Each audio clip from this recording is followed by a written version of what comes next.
Friends, எல்லாரும் நல்லா இருக்கீங்களா? இந்த சமையல் சேனல் வழியாக அவங்க எல்லாரையும் சந்திக்கிறதுல மிக்க மகிழ்ச்சிங்க. சிம்பிளான சமையல் எக்ஸலண்ட்டான டேஸ்ட்டில் வரணும்னா நம்ம சேனலை தொடர்ந்து பாருங்கள். உங்களோட கருத்துக்களை கமெண்ட் செக்ஷனில் போஸ்ட் பண்ண மறக்காதீங்க. வாங்க கிச்சனுக்கு போகலாம், சுவையாக ஆரோக்கியமாக சமைக்கலாம். பிள்ளைங்க வெளியே விருப்பப்பட்டு வாங்கி சாப்பிட்ற சாப்பாடில் முக்கியமான ஒன்று இந்த ஃப்ரைட் ரைஸுங்க. ஃப்ரைட் ரைஸை வீட்லேயே நம்ம சிம்பிளாக செஞ்சு முடிச்சிடலாம். ரொம்ப டேஸ்டியாக இருக்கும். அதே சமயத்தில் நல்லா கம்மன்னு வாசனையில் பிள்ளைங்களுக்கு பிடிச்ச மாதிரி சுட சுட செஞ்சு கொடுக்கும்பொழுது அவங்க கொஞ்சம் கூடுதலாகவே கூட சாப்பிடுவாங்க. ஹெல்த்தியாகவும் இருக்கும். இப்போ இந்த ஃப்ரைட் ரைஸ் செய்யறதுக்கு அடி அகலமாக கனமாக இருக்க ஒரு கடாய் வச்சுக்கலாம். ஸ்டவ்வை சுவிட்ச் ஆன் பண்ணிக்கோங்க. அதில் 3 டேபிள் ஸ்பூன் அளவுள்ள வெண்ணெய் சேர்த்துக்கலாம்.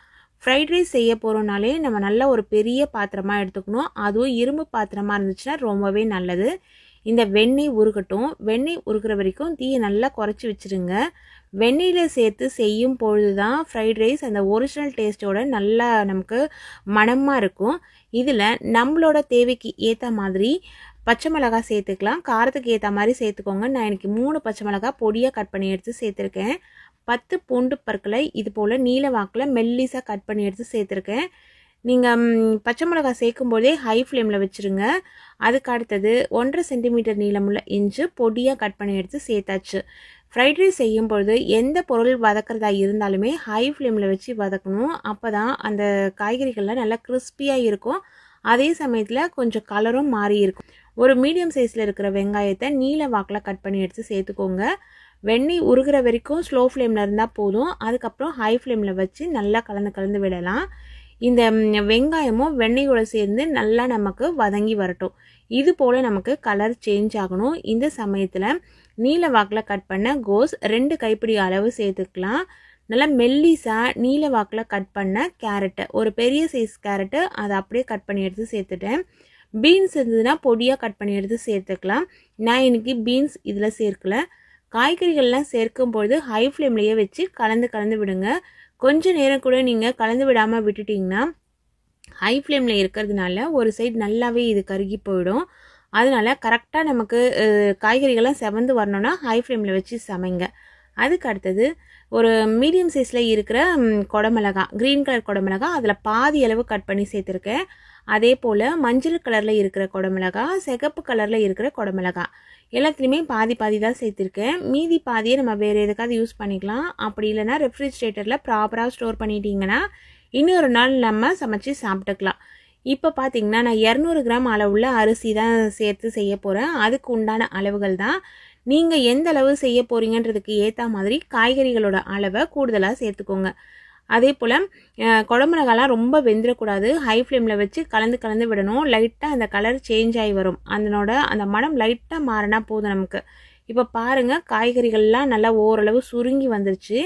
இந்த சமயத்தில் பாஸ்மதி அரிசியை இது போல் உதிராக சாதமாக வடித்து எடுத்து வச்சுருக்கேன். அதை இதில் சேர்க்குறேன். 200 கிராம் அளவு பாஸ்மதி அரிசியை சாதமாக வடித்து சாதம் வடிக்கும்போதே அதில் உப்பு போட்டு வடித்து எடுத்து இது போல் உதிராக இதில் சேர்த்துருங்க.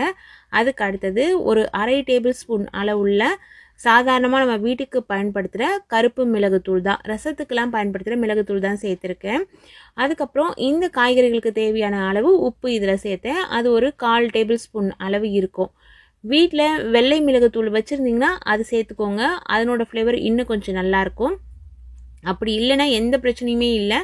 நம்ம சாதாரணமாக வீட்டில் பயன்படுத்துகிற கருப்பு மிளகுத்தூளே சேர்த்துக்கிட்டாலே அது ஒரு சூப்பரான ஃப்ளேவரில் இருக்கும். சேர்த்து நல்லா கலந்து விட்டுட்டு லாஸ்ட்டில் வெங்காயத்தால் இது போல் பொடியாக கட் பண்ணி எடுத்து சேர்த்து கலந்து விட்டுடலாம். நான் இப்போ ஸ்டவ்வை சுவிட்ச் ஆஃப் பண்ணிட்டேன். ஸ்டவ்வை சுவிட்ச் ஆஃப் பண்ண பிறகு தான் நீங்கள் வெங்காயத்தால் சேர்க்கணும். காய்கறிகள் எல்லாமே நல்லா வதங்கின பிறகு சாதத்தை சேர்த்துட்டு உடனே நீங்கள் சுவிட்ச் ஆஃப் கூட பண்ணிவிட்டு கலந்து விடணும். அதே போல் கரண்டி வச்சு கலக்குறீங்கன்னா இந்த அரிசி உடஞ்சிடாமல் பார்த்துக்கோங்க. ரொம்ப குழஞ்சிருச்சுன்னா ஃப்ரைட் ரைஸ் நல்லா டேஸ்ட்டாகவே இருக்காது. இது போல் மெத்தடில் நீங்கள் ஃப்ரைட் ரைஸ் சமைச்சு கொடுத்து பாருங்கள். பிள்ளைங்க வெளியே இனிமேல் வாங்கி சாப்பிட்ணுன்னு நினைக்கவே மாட்டாங்க. இந்த ஃப்ரைட் ரைஸ்க்கு நான் வச்சுருக்க சாஸ் என்னென்னு பார்த்தீங்கன்னா டொமேட்டோ சாஸ் வீட்லேயே செஞ்சது தான். இந்த சாஸ் எப்படி செய்கிறது, எப்படி நம்ம ப்ராப்பராக ஸ்டோர் பண்ணி வச்சுக்கலாம் அப்படிங்கிற வீடியோ ஆல்ரெடி நான் அப்லோட் பண்ணியிருக்கேன். அந்த வீடியோவோட லிங்க்கு டிஸ்கிரிப்ஷனில் தரேன். விருப்பம் இருக்கிறவங்க பார்த்து தெரிஞ்சுக்கோங்க. அதே போல் சாதம் ரொம்ப சாஃப்டாக வடிச்சிடாதீங்க. ஒரு 80% சாதம் வெந்தாலே போதும். இது போல் உதிராக இருந்தால் தான் ஃப்ரைட் ரைஸ் நம்ம வெளியே வாங்கி சாப்பிடும்பொழுது எப்படி இருக்கோ அதே டேஸ்ட்லையும் அதே மாதிரி நமக்கு உதிராகவும் கிடைக்கும். அப்போ தான் பிள்ளைங்க விரும்பி சாப்பிடுவாங்க. வெண்ணெய் சேர்த்து செய்யும் பொழுது தான் அந்த ஒரிஜினல் ஃப்ளேவர் கிடைக்கும். வெண்ணெய் இல்லாத சமயத்தில் நம்ம நெய் கூட சேர்த்து செஞ்சுக்கலாம். இதே அளவுகளில் பக்குவம் மாறாமல் செய்யுங்க. டேஸ்ட் வேறு லெவலில் இருக்குங்க. இது போல் நல்ல நல்ல ரெசிபிஸ் தெரிஞ்சுக்கணுன்னா நம்ம சேனலை தொடர்ந்து பாருங்கள். சுவையாக சமைச்சு சாப்பிட்டுட்டு மகிழ்ச்சியாக வாழுங்க. சுவையாகவும் இருக்கணும், ஆரோக்கியமாகவும் இருக்கணும்னா நம்ம சேனலை பார்த்து சமைங்க. Thank you friends.